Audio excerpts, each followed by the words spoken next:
Hey, welcome to another episode of Cutter One. I am your host, Jay, just Jay, your resident troublemaker and your resident culture warrior. I hope you are all doing awesome. All right, so let's get right into it. We got another interesting article. All right. This one is coming to us from Startifacts, and it is Lord of the Rings fans find the first Rings of Power scene off putting for this unlikely reason. So let's see what they have to say. Now, to be fair, there are multiple reasons to dislike the first scene of The Lord of the Rings of Power. Some of those reasons are more obvious than others, such as dialogue, which attempts to be metaphorical and deep and comes off as dumb and pretentious. Quote, "Do you know why a ship floats and a stone cannot?" Unquote. Or casual disregard of the lore, which raises the question whether the showrunners cared at all or bothered to read their own script. Quote, "I won't always be here to speak them to you. Something a man would say, not an immortal elf living in a land without any sort of apparent danger." Double stupid points for that being almost immediately followed by, quote, "We had no word for death," unquote. There you go. I'm liking the author of this article already. But there is one more reason why some of the Lord of the Rings fans found the first scene off-putting, namely because of its suggestion that elf children would be shitty, destructive bullies. This is just too human, unquote, or say quote unquote, of behavior for a fantasy world, according to Reddit. One of the elven kids even sounded like a boarding school bully down to the accent, while the group in general acted like petulant modern teenagers. Weird, modernish haircuts did not help. All spot on. Sure, human kids placed in an environment where they have no want of anything nor expect to have a want of anything ever probably would be busy establishing a pecking order of popularity with all the associated bullying. But fans expected something better from elves, semi otherworldly beings, gifted with, among other things, incredibly clear memory of their experiences, good and bad. Knowing this does not even require digging into the lore. Legolas once was surprised to learn that non elves have memories and emotional impact of what they have lived through fade over time in the main text of The Lord of the Rings, particularly in a scene which starts with, quote, "Nothing is evil in the beginning," unquote. Way to maintain your thematic consistency, showrunners. The discussion about whether it was proper for elven kids to act like that went back and forth, but while theoretically this part of the scene can be made to fit with Tolkien's legendarium, if you stretch things enough, there were arrogant, power hungry, and even downright evil elves in the past.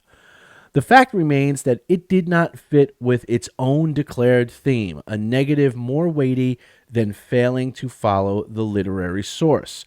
And this is author Aaron Gimenez. All right, I think Aaron makes some good points. And now, just to be fair, I've seen other articles from Aaron Gimenez, and I don't always agree with things that he said, articles that he's written on Tolkien and Rings of Power and stuff like that. But in this particular one, I do. Yeah, he's right. Even within their own show, they don't adhere to the themes that they're trying to establish, right?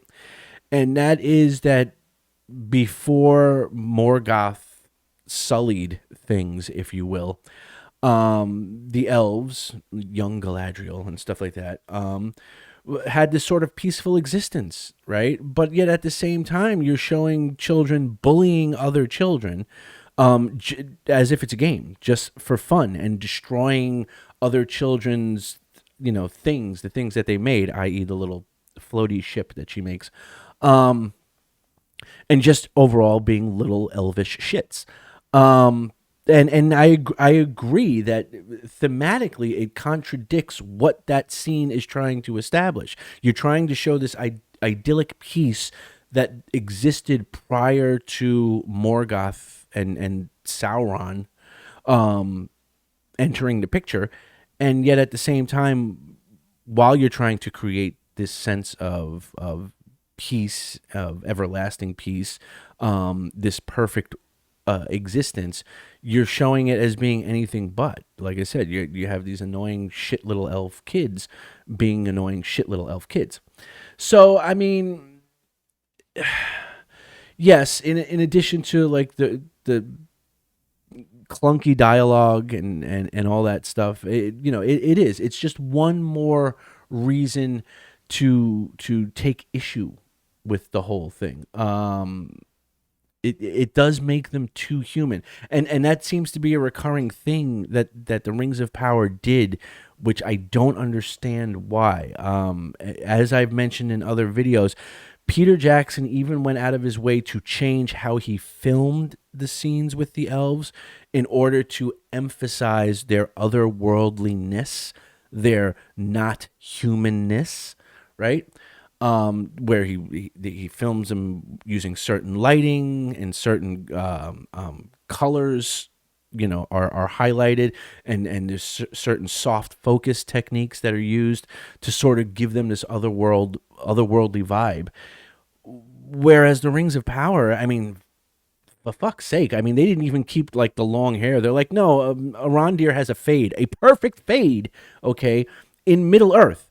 Like, who's giving the man this haircut, right? And so they make them too human, to the point where if you did not, there's some scenes where if you look at, like, particularly Arondir and the other elves when they're captured by the orcs, and several other scenes where if you don't know they're elves because it's Lord of the Rings and someone just held up a sort of a still image, you wouldn't know that they were elves or not. You'd just think they're a bunch of dudes, right? And so they made their elves too human, which I think is another off-putting thing. It's subtle, but it's there. And I think this article points out another one, which is that whole opening scene that's supposed to be this idyllic world that existed before evil entered it, before they even had a word for death.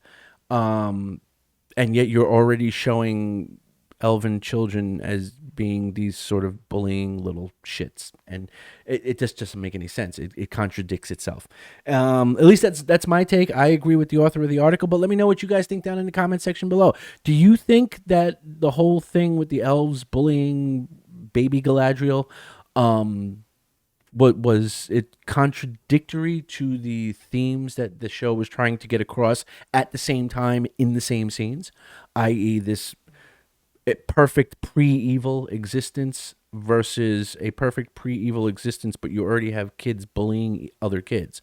Let me know what you think down in the comment section below. I think it'd be a good conversation that us Tolkien fans could have.